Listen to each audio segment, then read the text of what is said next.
You're listening to episode 1 of Inside the Mix.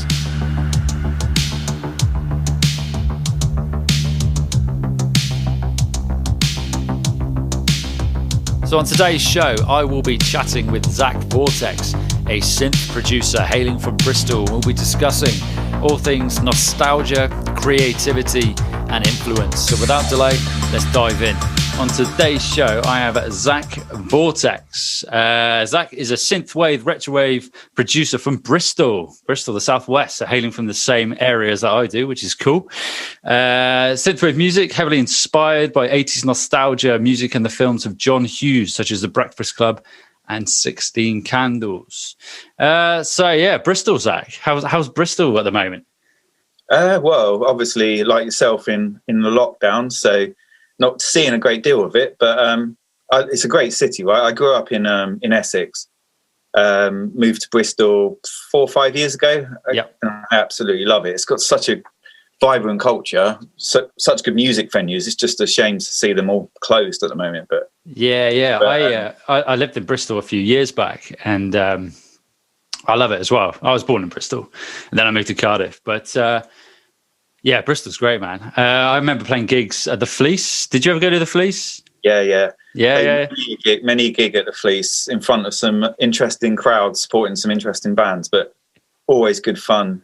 Remember the Fekler? The boat, Yeah. We supported the Damned there. Which nice. Was the most bizarre pairing. We were like a bunch of whiny indie 90s kids supporting a pretty hardcore punk band, interesting crowd, but they didn't hurt us, which was everything I'd hoped for.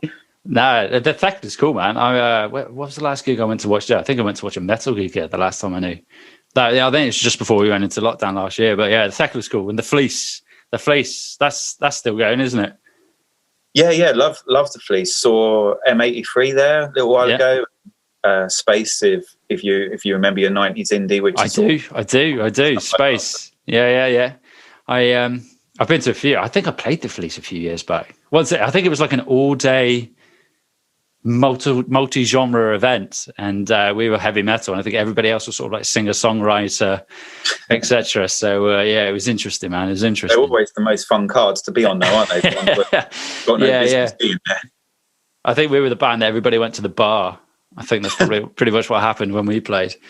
But now you've moved on to sort of synthwave. So you classify yourself as sort of synthwave, retrowave. And you released a song a couple of weeks ago, which is the single from your up-and-coming album? Yeah, absolutely. So I released an album fairly recently, sort of mid-last year. And didn't think... I've only been doing retrowave, synthwave for a little while. I came late to it, but I've always been in bands playing synth music. Yeah. So I sort of came late to synthwave, retrowave, but I did record an album, and it ended up doing really, really well. I was like genuinely very surprised and very flattered, and appreciate everyone who went out and bought it. It sold out twice in days, which was totally unexpected. So whilst I was recording that one, I was writing another one. So although they've come out quite close to each other, there's a new album coming out sort of start of April, which I think is bigger and better than the last one. And I'm really pleased with how it sounds. It's just, I've sent it away to get professionally mastered. It's come back. It sounds pretty good. I'm pretty happy with what the product. Nice, man. So the album you released first off, that was released, was it released last year? Was it like last November? Yeah, around October, November, Neon Horizon, yeah. But so they were tracks that I had written over the year, sort of consolidated into an album. Whereas what I like about the next album, City Nights, is it's an album that I wrote to be an album.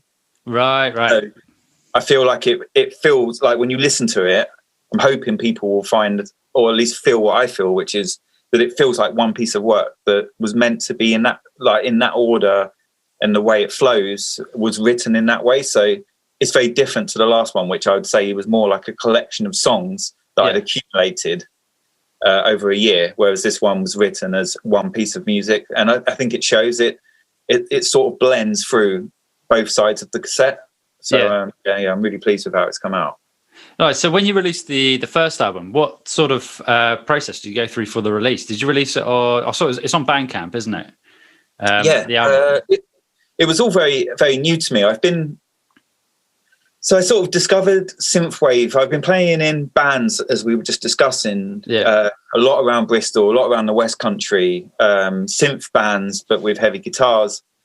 But I've always felt a bit, I don't know, I've not been that excited by new music. So I was still listening and writing 90s indie music. And then I think like most people, I watched, it's going to sound really cliche, but I watched Drive and started listening to those types of bands. And it made me feel something. It made me feel the nostalgia that I'd been looking for, that I was getting with the 90s stuff. But because I was born in the 70s, so I'm an older guy. So I sort of grew up as a child in the 80s and absolutely sort of adore that period. And so it was the first sort of music I'd heard that got me excited since the days of, I don't like, Blur and Oasis battling each other to get to the top of the charts. It was the first time I'd felt that feeling again. So I've sort of gone all in on it.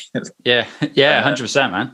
You mentioned Drive there. Did you see I think it was Radio 1 that released like a reimagining of the Drive soundtrack. Did you ever hear that? Yeah. I bought the Blu-ray when it came out. Yeah. Oh, nice. It's on the is it Zane Lowe? That was it. Yeah. Zane Lowe before we went over to Apple. Yeah. It's absolutely fantastic. Yeah. Can't I think not film, but it was just that world that they created, and then I think Stranger Things. So the first song I ever wrote was called Vortex Theme, weirdly. Yeah. And a lot of people said it sounded like Stranger Things, which wasn't the intention, but I think it was those types of things and the world they created and that feeling that it gives you from that 80s feeling that you sort of yearn, because it was a simpler time, right? So I think that's what drove me to write that type of music. Yeah. And to answer your question, I wasn't really sure how to release an album. What had been happening is I've been releasing singles that were progressively getting more popular, which again, I'm absolutely astonished that people are listening to my music. It means absolutely everything to me. But that's when I decided to do an album. Knew I wanted to do it on cassette. I collect cassettes. There's loads down there. I always have collected them, again, being an 80s child. And then decided to put it on Bandcamp, did a pressing and did a pre-order, and it sold out immediately. And I was pretty stunned by that. I was very surprised. Then we organised another pressing to happen, or I think, do you call it pressing with tapes? I'm not sure. I think so, something like that, isn't it? Yeah, a run maybe. They sold out as well. So that was the process. It's really cool to see like cassettes selling out, and they're being cool for cassettes. It's so cool. I mean, I've seen it on your social media, on Instagram and Facebook, etc. And you see they just look cool as well. Like when you see a post with a cassette and you've got the artwork behind it as well, it just looks so cool and so alluring from a fan's perspective. Something different, because it's all well and good. I suppose you've got to get your music out there somewhere, but actually just putting a post up saying, here's my music, check it out on Spotify, if it's not as engaging. I don't know, I could be wrong. I don't think it's as engaging as seeing like a retro sort of cassette, something tangible like that. And it's so cool. And it's cool to hear that. How many have you got then? How many cassettes have you got in your collection? It's probably about 30 or 40. It's not huge. I haven't got many from when I was younger, but I do like to try and support up and coming artists. So I've recently bought the Last Concords cassette, Nostalgia Kid. These are all sort of up and coming synthwave artists that have created really, really good albums that I've really enjoyed. And I think one of the reasons, you're right, it's great to feel the physical product. But I also it's one of the few ways I ever listen to an album. I don't know if you're the same, but I find if I'm listening on Spotify, very rarely would I listen to an album start to finish. It would normally be a track here, track there. But when I put a cassette on my Walkman or in my boombox next to me here, I'll listen to it the whole way through. And as I said, I think that's the way the artist sort of wanted you to listen to it. Yeah, I suppose, when you think about it, when you develop, going back to what you said earlier about you developing that second album, and you're going to have it so it's going to run from start to finish, and it's designed for you to listen to it that way, and listen to it on tape sort of forces you to do it that way. Because you are right, like when I listen to Spotify, I find it's on shuffle. Like songs, put it on shuffle, or a playlist. if I'm trying to find new music, I'll go to a playlist, and that is just a playlist that somebody has curated of singles. So you don't get that experience. And also, do you have the inserts as well on the cassette? So, you know, when you have, when I used to get CDs and I'd read the CD insert, I can't remember if you get those with cassettes. I think you do. Yeah, not as much. I collect vinyl as well. I've got quite a big collection of vinyl down there. Nice. And obviously vinyl's a very similar experience, and vinyl's got that great sound quality that you expect. But yeah, I just like to own that physical product, and I like to help out. It's good for the artist, right? It's helping them out in what is a very difficult time for musicians to make a living. So 100%. Anything I can do to help musicians out, I'm going to do it.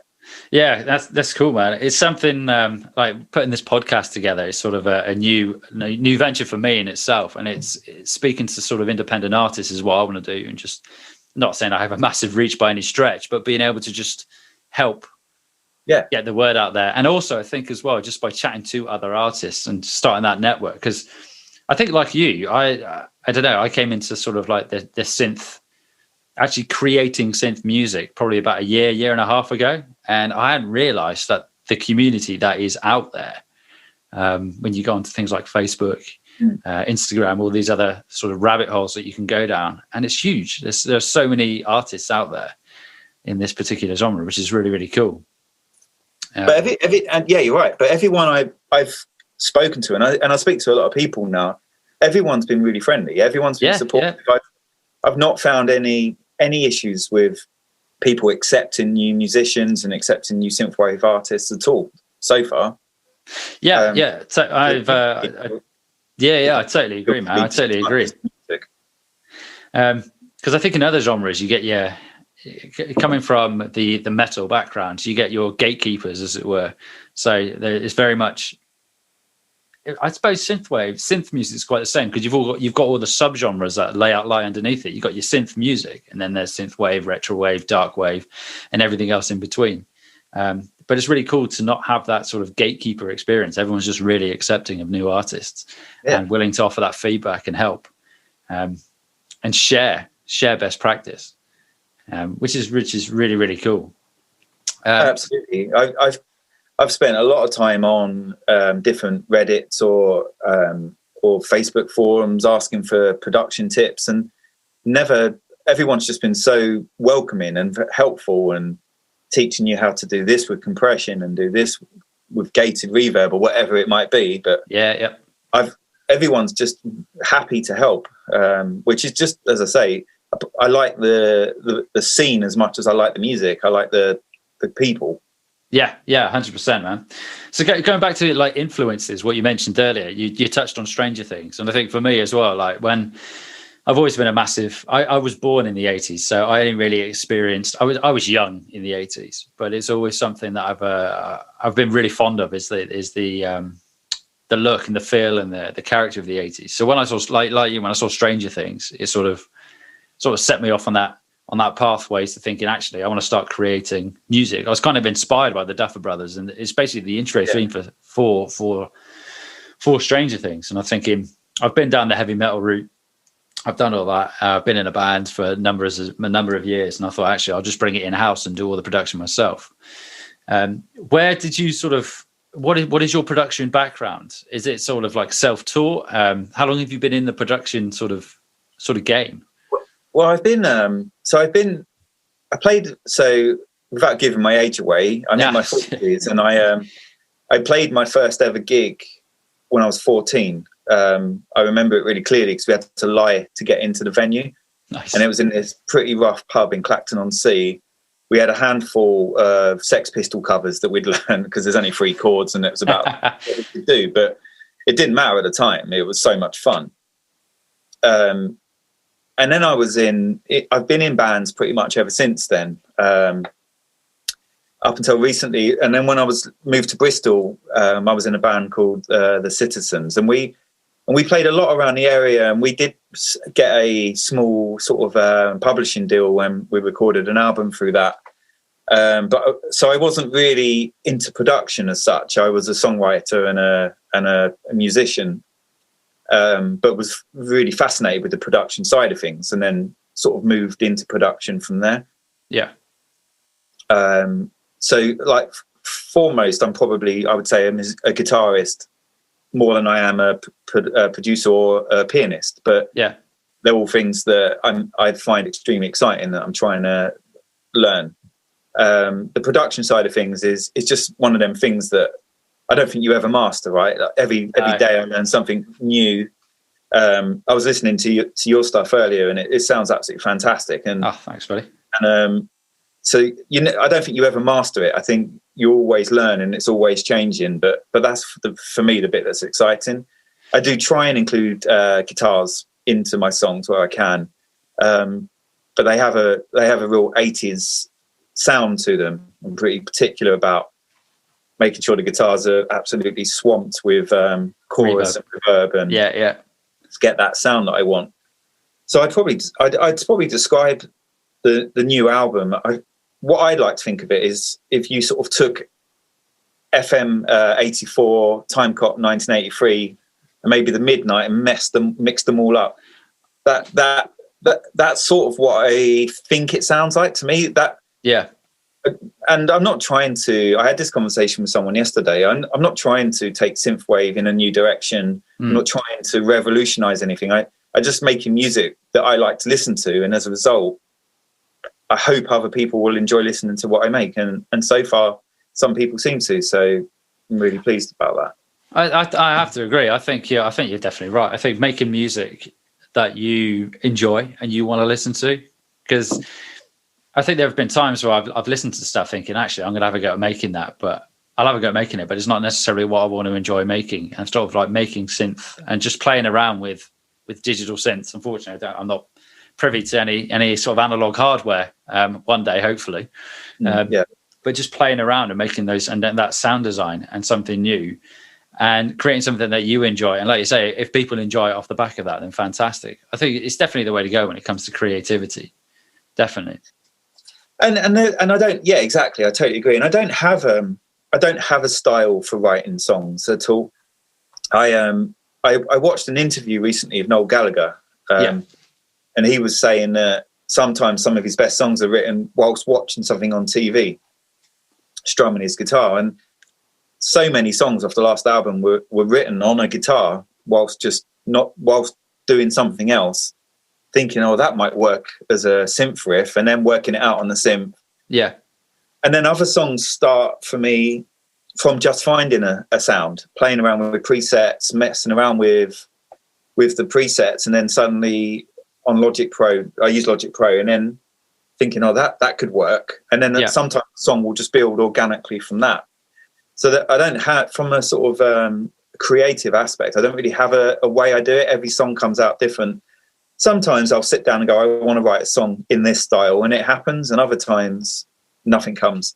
And that was the same in a band. The amount of times we said, oh, we're going to jam a new song tonight, and nothing came. And then the next week, 3 or 4 ideas would come. So there is no set way for me in the way I write my music. That's cool, man.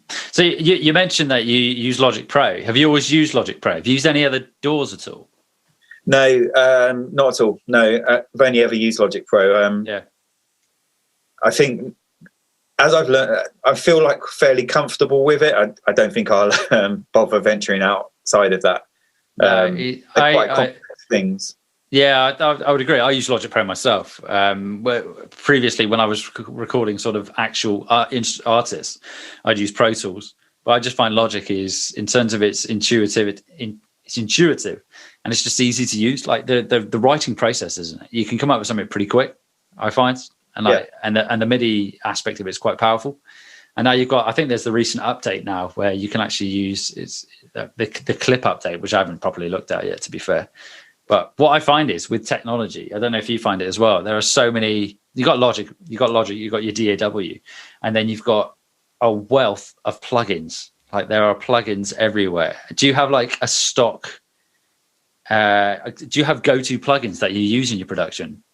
Yeah, I do. There's a few. So I'm going to try and remember their names. I think for my guitars, I think it's called Bias 2.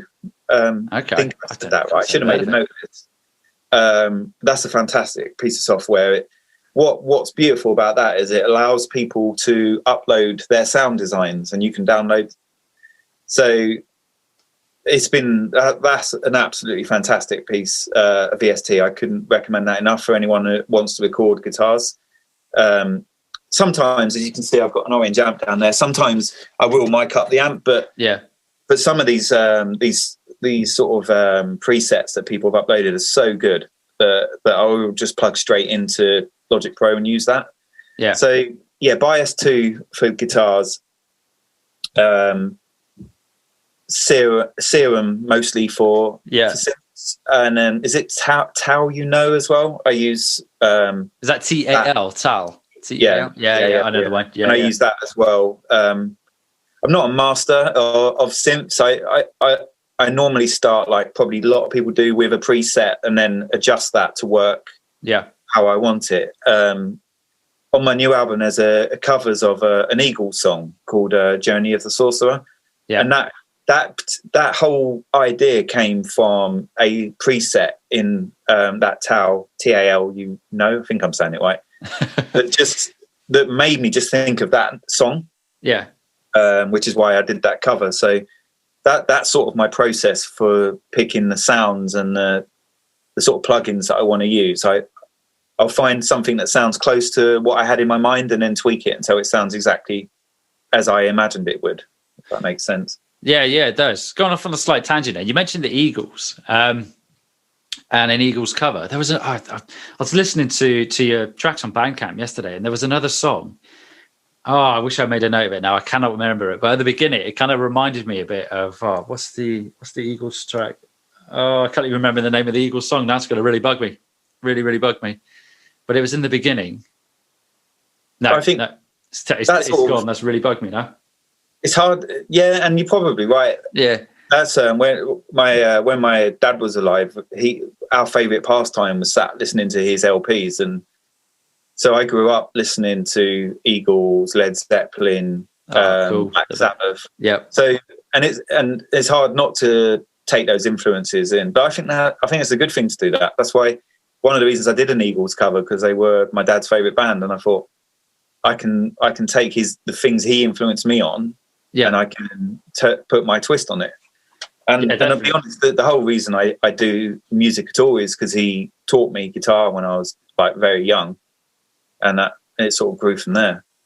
That's really cool, man. I mean, going back to the Eagles again, I remember, I will remember that song by the end of this, which one it was. But the Eagles, I remember when I started playing guitar, and it was Hotel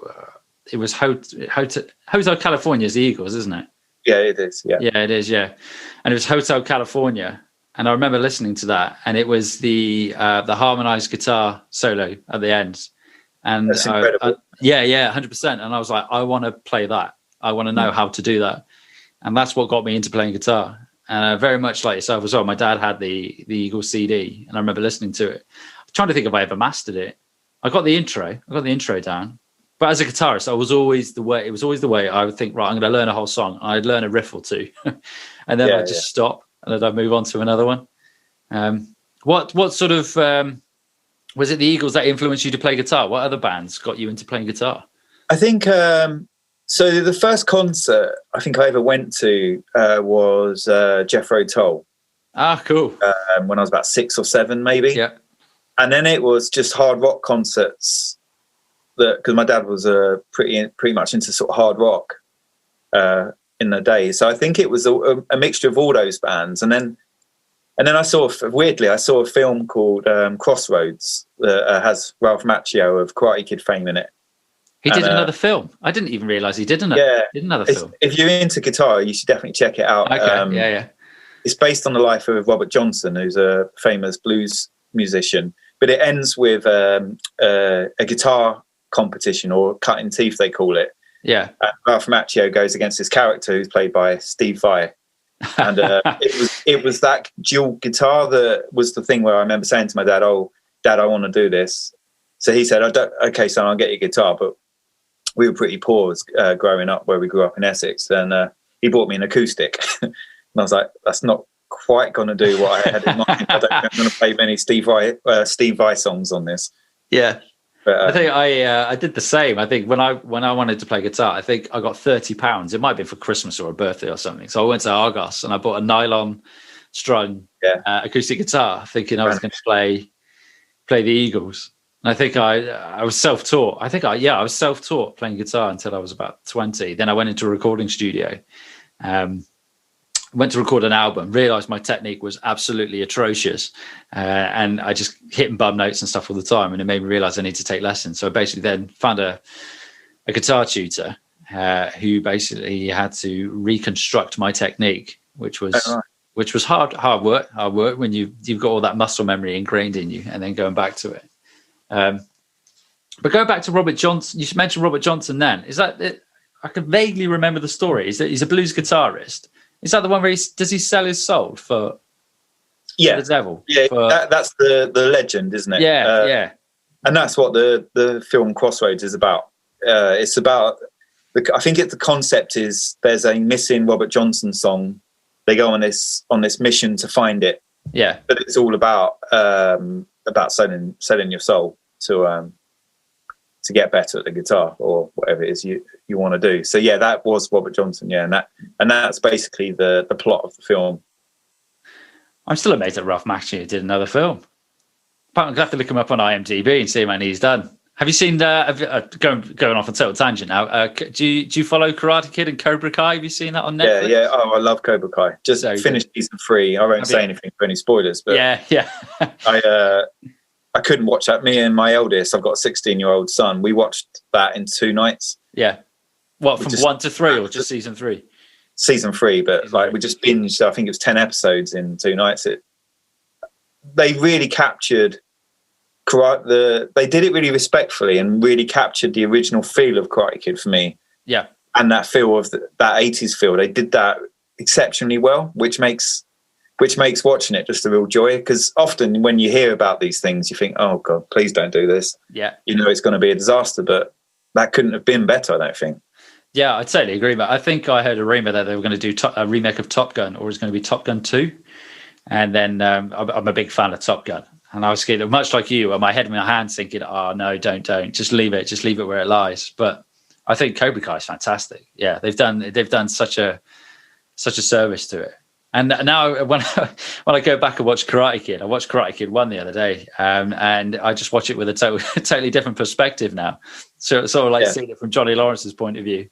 It's so good. But I won't give anything away. No spoilers. No. And that one of my favourite films ever is Big Trouble in Little China. Oh yeah. I heard somewhere the other day they're going to remake that with The Rock. Oh. And it's like no, not much. It's not happening. No, that cannot happen. Because why would you do it? I don't understand why you would do that. Why you just wouldn't let sleeping dogs lie, man? Why you would go in there and try and recreate it? And why would they cast The Rock? Well, I suppose he's the everything. I suppose, but find something he's not in at the moment, isn't it? It's a case of that, really. Yeah. So go back to your music. So I was listening to the first album yesterday, and picking it. I think the 2 standout tracks for me when I was listening to it, I made a note of them here, were Le Broc and Strange Times. So Le Broc is Weird Science, right? Kelly LeBrock, yeah. Exactly. When I was, what would I have been in the 80s? Like when I was 10, 11 in the 80s, I didn't have a friend who didn't have a picture of Kelly LeBrock on their wall, including myself. So I just thought there's nothing more 80s than Kelly LeBrock. So that was the inspiration for the song. And I think you said earlier, I love John Hughes films. Grew up watching them.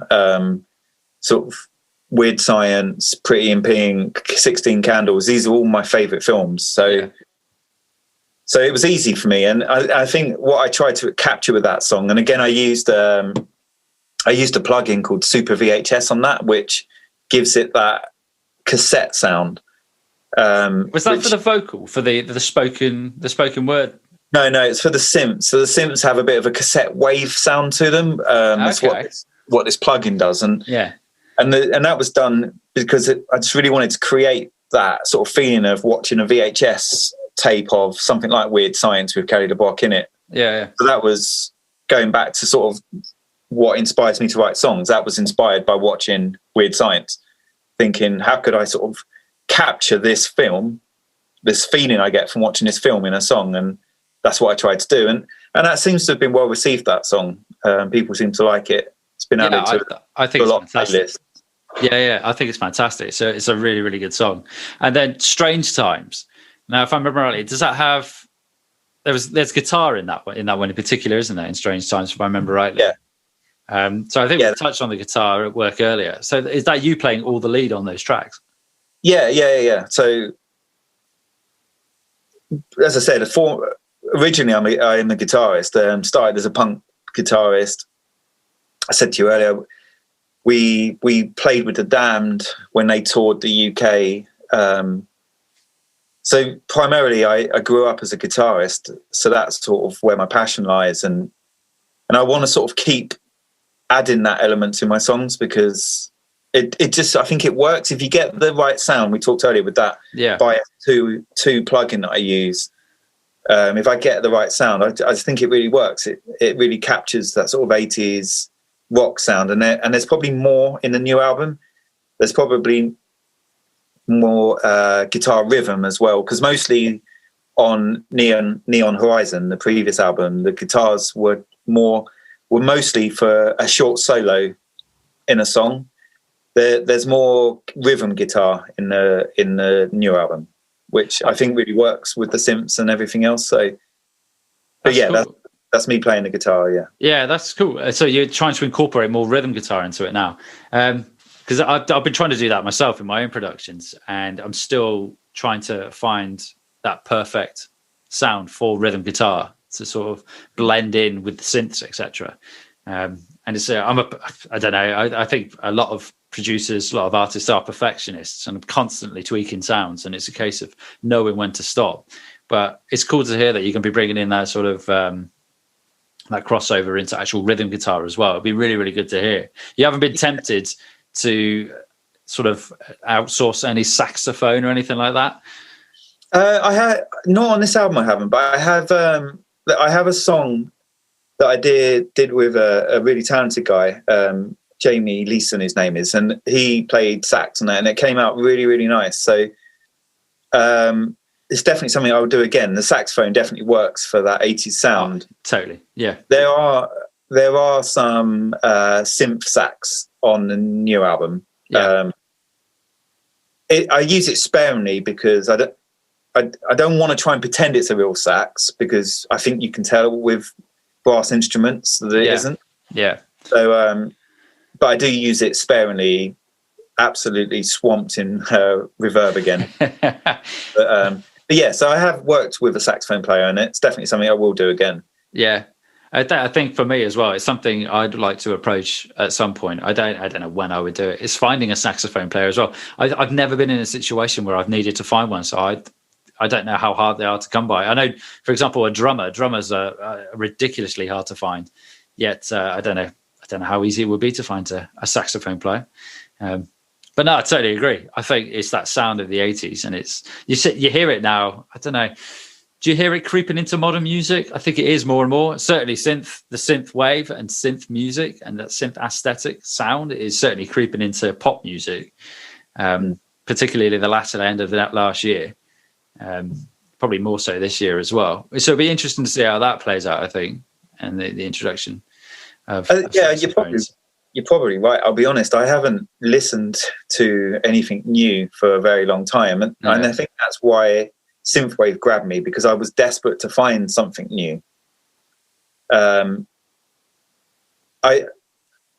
Even my children are listening to Ian Brown, Stone Roses. There's not a lot of pop music, like new pop music in the house, but since discovering synthwave, it's I think the reason I'm as passionate as I am about it, or retrowave, or whatever you call it, I don't get too involved in the naming of it, but whatever it's called, it's exciting to me, because it is new music being made by new artists that I really, really get a feeling from, which hadn't happened to me with I think modern pop for quite a while. Yeah, I did enjoy the new wave metal period. I grew up like I loved Metallica. I loved sort of Ride the Lightning and Justice for All, that period. Iron Maiden. Really didn't like. I found it difficult to associate with metal music. Sort of that sort of Linkin Park. I'm not disrespecting these bands, but that like new metal. I struggled with metal then, and then I'm not really feeling it now either. So it's nice to have discovered a form of music that's being made by new artists that I feel so passionate about, because I did wonder if it would ever happen. Yeah. Are you? So you mentioned that your kids at the moment, so they're listening to Ian Brown's Stone Roses. Are you sort of, is the musical influence from you? Are they starting to learn instruments as well? Is that something that they're going to be pursuing, do you think? No, I don't think so. I bought my 6-year-old a half-size guitar, and it's an ornament in his bedroom. But maybe when he's a bit bigger, but. I don't see. They're both my boys have got 6 and a 16-year-old. They're both really into music. Yeah, but they don't show any interest in performing or playing or learning it. That's fair enough, man. So going back to your influences, then, it's actually, before I ask that question, you touched on sort of naming of synth, because I'm much like you in terms of relatively new to the scene, I guess, a year and a half in, and actually the naming of synth. Because like you, I generally call it synth music. I'm still unsure what to call it, to be honest, at times. So sort of like when I'm trying to find new artists, I'm still trying to work out like what descriptors should I use to find new artists to listen to. So yeah, I sort of settled on synth music as well. I don't know what you think.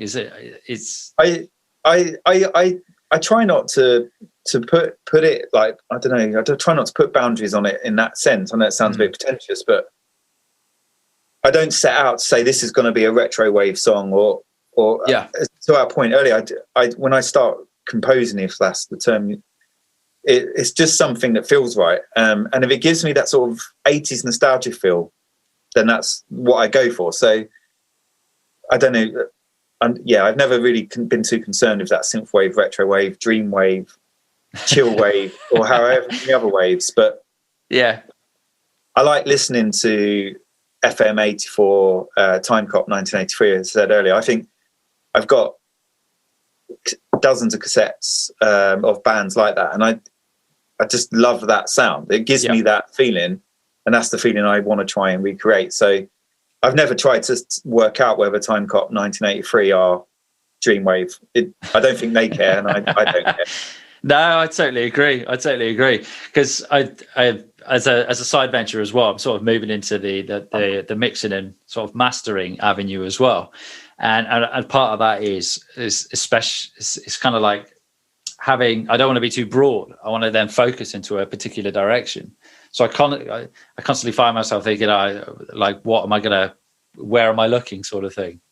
And at the same time, I'm like, I don't really want to have a particular niche. I don't know. I think I'm battling against myself a lot because I'm very much like you in the case of I just want to make music that I think sounds good. And if it happens to incorporate those elements, then fantastic. If it doesn't, then it's not part of that particular scene. It's tricky. And you mentioned there the Midnight, FM 84, Time Cop 83. Would you consider, in terms of sort of like the big synth artists, would those be the influences for you, if that makes any sense? Yeah, I would say so. And Nina, I really enjoy. I think people like Nina could become huge stars because I think their songs are so well composed. Her songs are so well composed that it's more than synthwave with vocals. I think they're fantastic songs. Same with the Midnight as well. But I'm just as influenced and inspired by, as I said, the Last Concord, Nostalgia Kid. There's lots of acts that aren't as big that are just making fantastic stuff. And that's the beauty of this scene, is there's always new music to listen to. So I totally agree. Totally agree. If you were going to move, had you considered like moving into like the live aspect, the live performance? And if so, how would you think you would go about it? I've given that a lot of thought, interestingly, because it's definitely something I miss. It's something you get a bit of like we were talking earlier about, a sort of gigging around Bristol, and it's definitely something I miss doing. And it's hard at the moment to imagine that in the UK. Yeah, totally. But I yearn for that day to come back, and absolutely, I'd like to do it again. As I said, I saw MAT3 at the Fleece, and I was blown away by that live performance. So, although I don't know if you would call him synthwave, but whatever his music is, it's very synth orientated and it's very digital sounding to me. But live, it had a full kit, bass guitarist, and it sounded incredible. So that's how I would see me doing it. To be honest, I could see it. I'd like to start working more with vocalists in the next, not the one coming, but the album after. Yeah. And then if the timing's right, I would definitely see myself trying to perform live with a band. Yeah, would be the way I'd like to do it. When I was in the Citizens before, our singer had multiple synths. We had guitars, bass. We were playing synth music back then, although it was probably darker and heavier than what I make now. I've been on stage playing sort of synth music and know that I enjoy it and have a good idea of how I would do it. So yeah, I've given it a lot of thought, and let's just hope that this situation sorts itself out soon and we can sort of do that again. Yeah, I totally agree.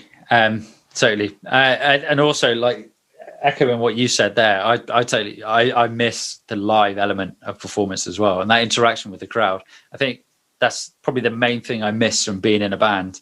One of the reasons I stopped doing the whole band thing was it became too business orientated for me, and it took away the creative element. And I found when it got to the point whereby someone would sort of say, "Oh, we need to write something," and then I kind of just be like, "Ugh," and I thought, it's probably time that I move on.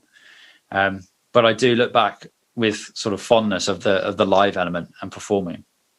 And hopefully, I mean, the live industry's been hit so hard, and you just hope that the decent live venues are able to come out the other side, and we can have these live shows. We can all meet up at these live venues again, because it's such a shame. And it really is. Well, I hope that in a year's time, maybe me and you can have a beer in the Fleece. Right? Yeah. Or the Hatchet. I used to often go to the Hatchet gigs. Yeah, that'd be ace. Let's hope so. No. Yeah, totally. As we were talking about earlier, Bristol has such an incredible live music sort of. It's such an incredible city. Like we got 2 universities, so there's a lot of bands that come through, and I've seen every type of band in Bristol, and it's just heartbreaking to know these venues are all closed, struggling. It is really heartbreaking because it's sort of the heart of Bristol for me. Yeah, it's a very creative city, isn't it? It's just a creative city. If you want to go somewhere as a creative, Bristol was just like a hub for you to go to. And it sort of oozes that aesthetic, and it's just such a shame. So moving on to like your album that's going to be coming up soon. So the follow-up album is called City Nights. Is that correct? City Nights. So you released a track, a single from that, and that came out a couple of weeks ago. Yes, City Drive. That's doing pretty well. It seems quite popular, but I'm looking forward to people hearing it in the context of the album, because again, I don't mean to sound pretentious, but it was written as one piece of music, and so to have singles on it feels a bit alien, but it's important because of that. That's the way as artists we sort of grown in this modern world with Spotify and everything. The next single coming is the Eagles cover, which is the Journey of a Sorcerer. Yeah. Of the Sorcerer even. But yeah, so they're the 2 singles. That's the next one, Journey of the Sorcerer, and then the album will release in April. And I'm really hoping that people enjoy it. I think it's a much improved piece of work from the last album, and I hope people see that. You're never too sure, right? Yeah, I don't know about you, but I'm my harshest critic. Whenever I put something out, it's even when I've released it, I listen back to it and I'm like, oof, and I just hear little bits and pieces I can change. But with my creative process, I have to set myself boundaries and time limits and think, right, I need to have this done by that point. And if it's of a good standard, is good enough. and just getting it out there? Because you could sit on music for years and not put it out because you don't think it's good enough, or you're anxious that people are going to feedback and say, "Oh, you could have done this, and this." I don't know how in terms of the creative process, what do you do in terms of how do you know when something's finished? Oh, you're absolutely right, and that's the challenge, because there's the potential for it to never be finished. Yeah, and I found this in my bands as well. I said earlier that we had a publishing deal. We recorded this album in this analog studio. There was no digital equipment. It was really cool. It never even got released. Really? We just sort of just kept tweaking and to the point where the world had moved on from us. Yeah. And so I definitely don't want to fall into that habit again. So like, I think, like you said, some songs I can write in an afternoon. Some songs I'll spend 2 weeks on and then just give up on it. And then there's other songs there are other songs where I'll suddenly think, oh, that riff in that song I didn't do anything with would work really well here, and then maybe as a mid or eight in this song, and then I start sort of doing it that way. So quite often I'll revisit something that I thought maybe wasn't quite right, and then it works in a new piece of music. So again, there isn't a sort of a set way for that. So, but I do try to not be as critical as maybe I have in the past of every piece of music I do, because like we said, in theory, you could say it's never finished, and that would be my concern, because the way we're told to, because it feels like in the new world, we're marketeers as much as we are musicians. Yep. And we're all aware that content is king, right? And we've all got to be putting content out all the time. And I even just hate using that word, if I'm honest. I hate using that C word, but content is king. So you are under this pressure to be releasing music every 4 weeks or so to try and keep in the Spotify algorithms and algorithms, man. Algorithms. That's all I ever hear. No matter what you go on, Spotify, Facebook, YouTube, it's getting in that algorithm. Yeah, it's so hard. And you mentioned there about content, and it is pushing out content, but there's a needle, and then you don't want that needle to move to the point whereby you're just producing content for the sake of it, just to stay in the algorithm, or it takes away from your creative process. And it's finding that boundary between the two.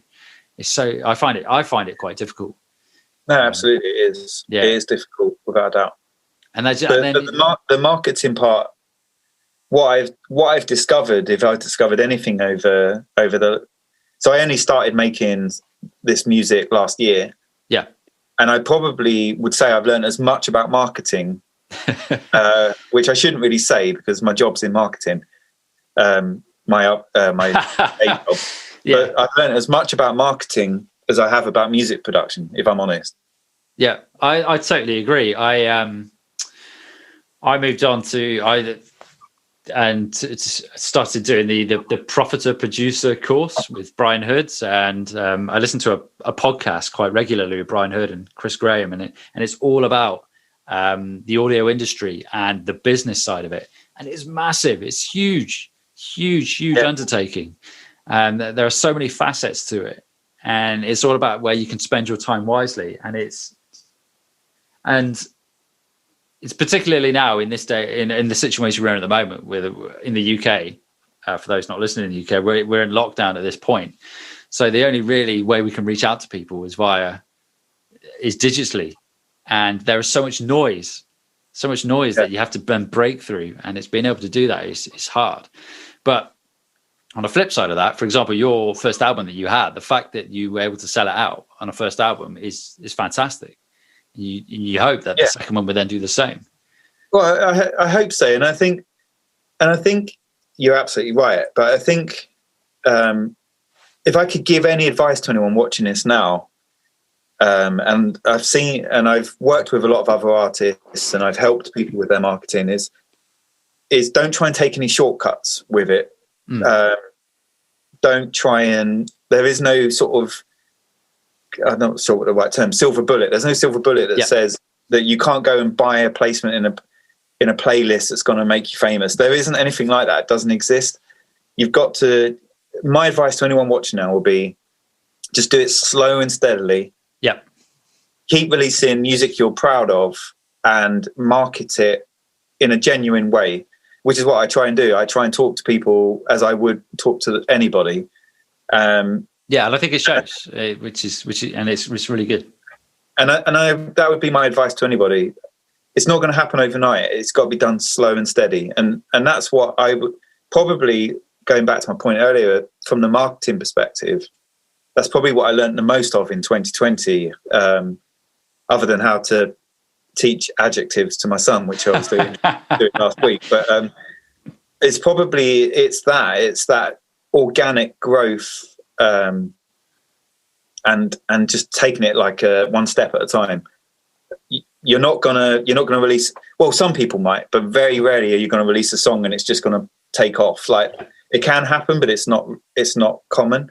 Yeah. So don't go into it with that mindset. And I think as long as you're obviously producing good music, people want to listen to, that's the key. Then I think you'll be okay. Yeah, I totally agree. I think slow and steady wins the race in a way. Yeah, and it's not to be put off. If you release a song and it only gets a mild bit of interest. It's just to keep putting out good music, and it will gradually build over time. One quick question. You mentioned then about Spotify playlists. Now, I find when I'm on the internet and it's browsing through Facebook, etc., and Instagram, now I've started to put out music, I get more and more interaction. I get more and more messages from Spotify playlisters or curators, inverted commas. What from a marketer's it'd be interesting now. From a marketer's perspective, what are your thoughts on those? The ones basically that pay to go onto a playlist. Do you think there's something that's viable? Is it worth doing? Not in my opinion. I would, as we would say in Essex, I would personally give them a swerve. And there's a few reasons why I say that. So one of the places I get most of my streams from is my Spotify radio. And the way you get a Spotify artist radio is by having Spotify use an algorithm like everyone does, but they use an algorithm to see what other types of artists the people that listen to your songs like, and vice versa.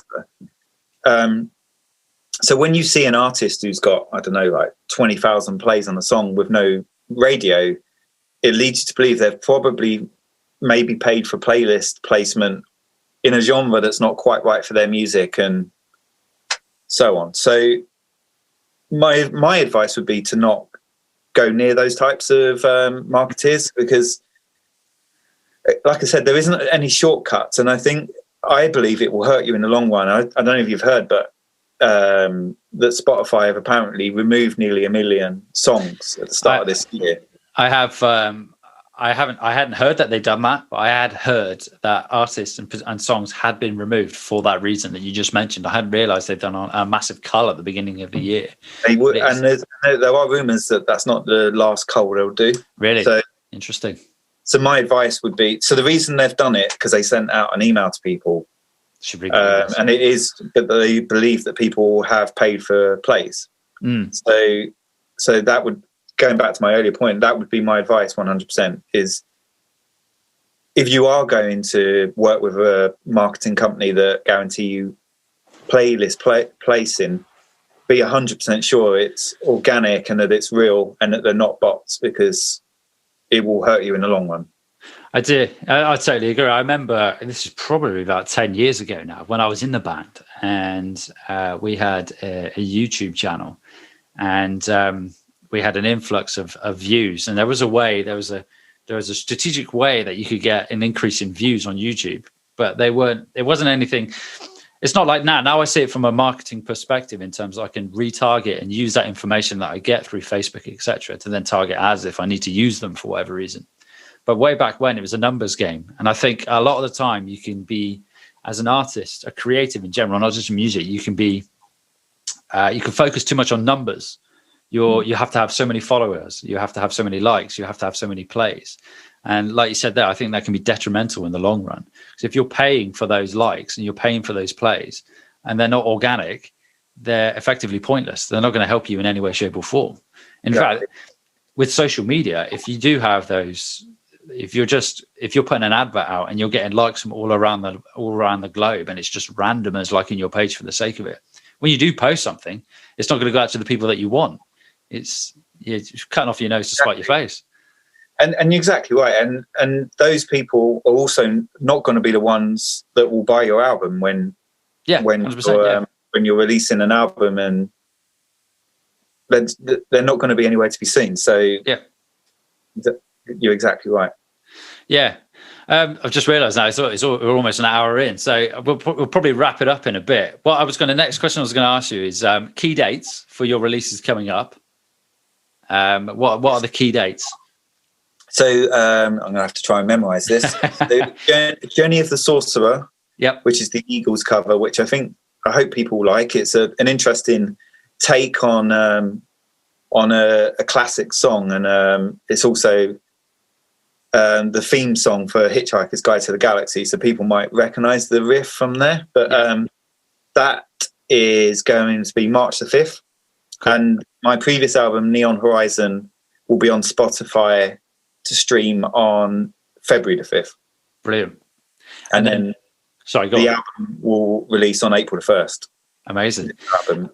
And in between then, if listeners wanted to listen to one song of yours, which song would you pick? If the first time listeners, which song would you direct them to?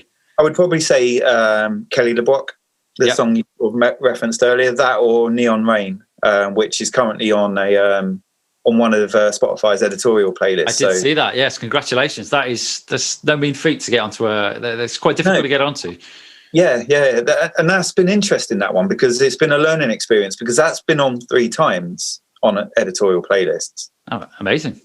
So they've ended, and then suddenly they've been put on a different one. So I, like everyone, although I'm a year into this marketing world, I'm still learning myself. So but that's been a really interesting journey, having that on one of these editorial playlists to see what that can do for you.